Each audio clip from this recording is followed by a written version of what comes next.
So I've heard from a lot of you that one of the hardest things about this time of online learning is keeping track of all your assignments. You've got 16 things to do every week and you have like an open schedule to do them, and that's a lot to keep track of.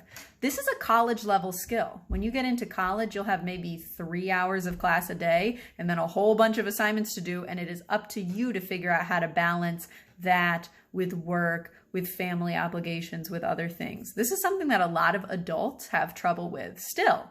And so this is a skill that we just keep practicing and keep building. But I wanted to make this video for you to give you guys some advice from me about things that work for me in keeping a schedule, and invite you guys to use some of these organizational strategies that will help you level up.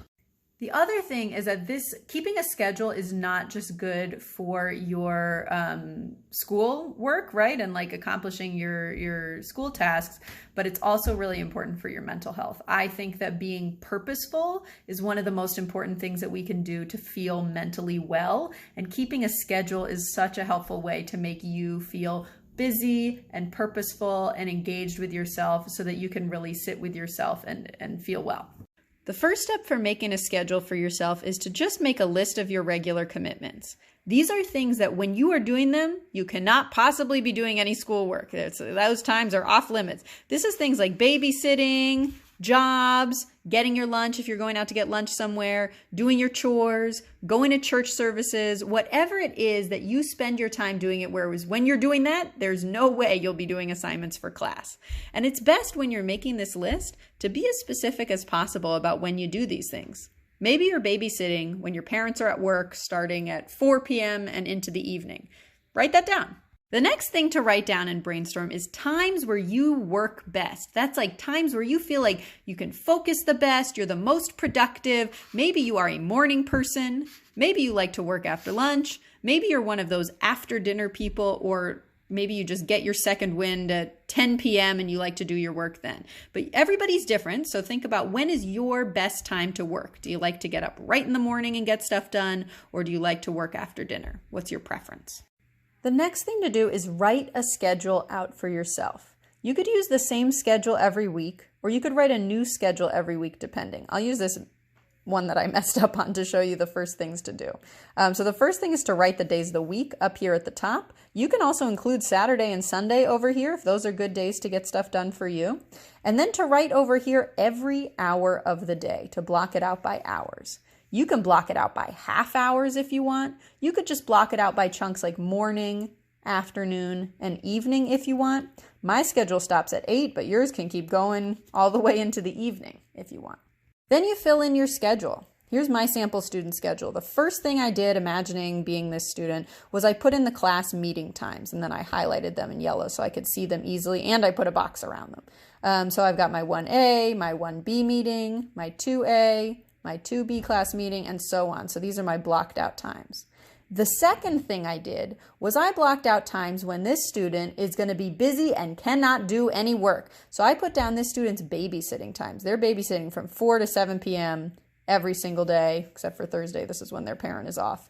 And so they're writing that down. That is making sure that they know they cannot do any work during this babysitting time. So now you've blocked out your class meeting times, you've blocked out your commitments when you can't do any work, you've blocked out some times when you're going to be eating dinner and lunch, and hopefully breakfast up in here as well.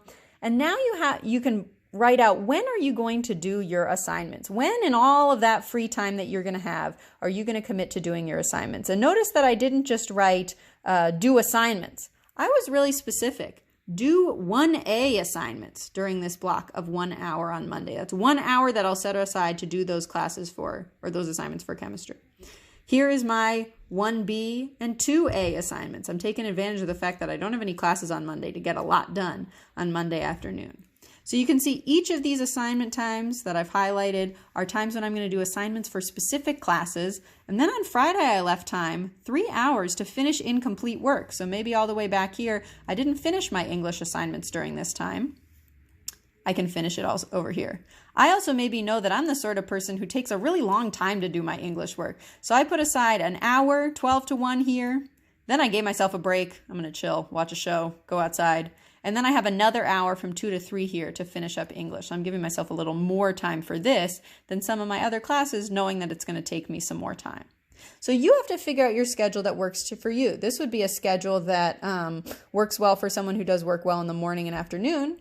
But maybe you're somebody who you're busy a lot in the morning and afternoon, you're tired in the afternoon, and then you get a second wind in the evening, and this is when you're going to be doing your work. And maybe you have a Saturday column where you're doing some assignments on Saturday. So you have to block it out in the way that works for you.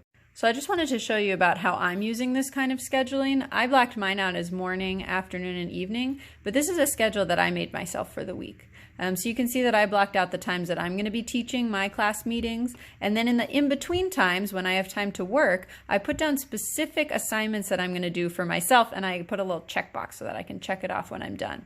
So for this morning, my goal is to grade B-Day lessons, and I haven't done that yet, but when I do, I'm going to check it off right there.